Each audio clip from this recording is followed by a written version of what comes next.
जैगम साहब, सबसे पहले आपकी तरफ आते हैं, क्या कहेंगे? देखिए, ये बात अच्छी है और अच्छी खबर है कि पाकिस्तान के कर्ज़ में मईशत के एतबार से कमी हुई है और मईशत के एतबार से ही कर्ज़ देखा जाता है। लेकिन पाकिस्तान का जो कर्ज़ों का बहरान है, पाकिस्तानी मईशत को जो कर्ज़ों से ख़तरात हैं, पाकिस्तान के अवाम को जो कर्ज़ों से ख़तरात हैं, वो किसी तौर पर कम नहीं हुए। और वो तीन बड़े ख़तरात हैं, देव, हैल, हैकल, देव कामत, जो हल नहीं हो रहे। देखिए, पहली बात क्या है कि कर्ज़ जो है वो हुकूमत की आमदनी को खा रहा है जी। यानी वफाकी आमदनी जो हुकूमत की है, वफाकी हुकूमत की जो आमदनी है, उसके 66 रुपए कर्ज़ की अदायगी पर ख़र्च हो रहे हैं और बाकी क्या बचते हैं? 33 रुपए। आप उस घर का तसव्वुर कीजिए जिसकी 1 लाख रुपए आमदनी है और 66,000 रुपए वो कर्ज़ अदा करता है और 33,000 रुपए में वो घर चलाता है। तो वो घर कैसा चलेगा? ऐसे ही चलेगा जैसे पाकिस्तान चल रहा है कि मुस्तकबिल पर खर्च करने के लिए, अवाम पर खर्च करने के लिए, मुल्क पर खर्च करने के लिए कुछ नहीं बच रहा। दूसरी बात कि जो आप कर्ज अदा कर रहे हैं, ये जो 66 रुपए आप अदा कर रहे हैं, ये कहाँ से आ रहा है? क्या ये अपनी जेब से दे रहे हैं ताकि कर्ज का बोझ कम हो? ऐसा नहीं है। ये आप दो तरीकों से दे रहे हैं। एक तो ये कि आप कर्ज जिनको आपने वापस करना है उनके जाके पांव पकड़ते हैं और कहते हैं ये अगले साल तक आप मौखिर कर दें, जिसको कहते हैं रोल ओवर। इस साल ना लें बिरादर, अगले साल आप ले लें, अगले साल फिर चले जाएंगे। और दूसरी बात क्या होती है कि हम रीफाइनेंसिंग के लिए जाते हैं, किसी और के पास जाते हैं, कोई और तरीका पकड़ते हैं, कोई और बांड निकालते हैं, कोई पांडा बांड बनाते हैं, कहीं से जाके मांग के कोई और कर्ज अदा करते हैं। एक कर्ज अदा करने के लिए दूसरा कर्ज लेते हैं। मिसाल के तौर पर इस साल पाकिस्तान ने $21 बिलियन अदा करना है और ये सब का सब इसी तरह अदा होगा, या रोल ओवर होंगे या रीफाइनेंसिंग होगी। अब इसका नतीजा क्या निकल रहा है? इसका नतीजा ये निकल रहा है कि पाकिस्तान लो ग्रोथ ट्रैप में फंस गया है। इसकी वजह से पाकिस्तान की मईशत बढ़ने का नाम ही नहीं ले रही, क्योंकि इस कर्ज की वजह से खिसारा आ जाता है। जब खिसारा आ जाता है तो फिर टैक्स निचोड़ने की कोशिश की जाती है उनसे जो पहले ही टैक्स दे रहे हैं। फिर हुकूमत कम खर्च करती है, जिसकी वजह से ग्रोथ नहीं होती। ये तो हैं तीन बड़े बड़े मसले। अब तीन इसके बड़े हल क्या हैं? देखिए, सबसे बड़ा अहम तरीन, शायद अगर आप वाहिद हल भी गिने तो ये हल होगा कि आपकी मईशत को कर्ज से ज़्यादा तेज़ी से बढ़ना चाहिए। जितना आपका कर्ज बढ़ रहा है उससे कहीं ज़्यादा आपकी मईशत बढ़नी चाहिए, ताकि कर्ज आपकी आमदनी के हिसाब से, आपकी मईशत के हिसाब से मुसलसल सुकड़ता जाए। ये तब हो सकता है जब आप प्रोडक्टिविटी को बढ़ाएं, जब आपकी ग्रोथ जो है वो एक्सपोर्ट लेड हो, आपकी एक्सपोर्ट्स ज़्यादा हों, मईशत में आप स्ट्रक्चरल रिफॉर्म्स करें। दूसरी बात क्या है कि आप ज़्यादा लोगों से टैक्स लें, उन्हीं लोगों से ज़्यादा टैक्स ना लें, क्योंकि जब आप उन्हीं लोगों से ज़्यादा टैक्स लेते हैं तो फिर मईशत पर दबाव पड़ता है।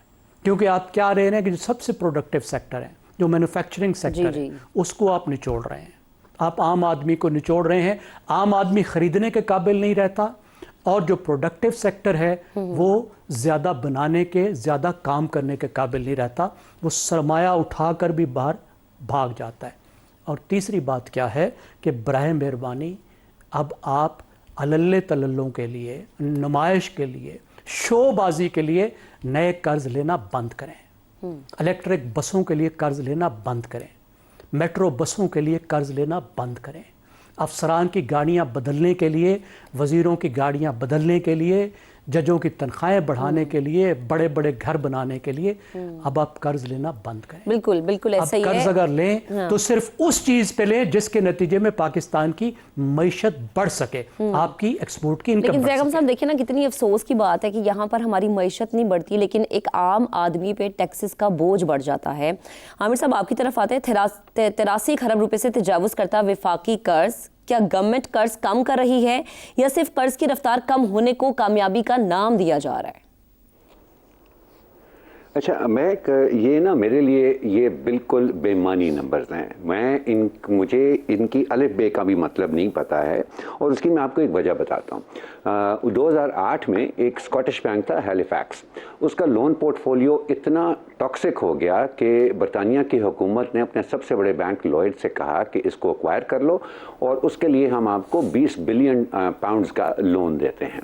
उन्होंने कर लिया, और 9 बरस बाद ही उस बैंक की हालत इस कदर बेहतर हो गई कि हुकूमत को ने वो 20 अरब डॉलर जो थे वो सूद समेत लॉयड्स बैंक से वापस ले लिए। तो हुकूमतों और बैंकों के बीच में ना ये अरबों खरबों का कारोबार रहता है। मुझे इससे कोई गर्ज नहीं है कि वो 50,000 अरब है या 80,000 अरब है।